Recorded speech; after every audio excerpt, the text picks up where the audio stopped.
Wala, namatay na yung isang kamatis ko. Lalaki pa naman ang bunga niya.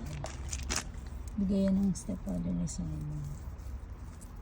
Ayan, ayun pa oh. Ay, hinom na lang siya dyan. Kasi ito malago. Palaban pa tong isa. Lalo naman itong maliit. Tingnan nyo, hinog na yung kanyang bunga. Liit-liit lang yan guys. Parang mga 3 dangkal lang. Pero tingnan nyo naman ang bunga.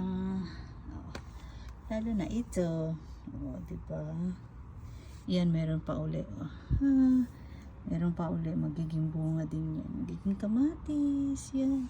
Ayun yung iba. Cute. Tingnan nyo kung gano'n lang siya kaliit. Pero yung bunga niya. Yan. Ganun. Laban lang tayo. Laban. Ito, ano na to Matika na rin yung mamatay. Gawan lang ng paraan. Buti nakakita ko ng stick na ganyan.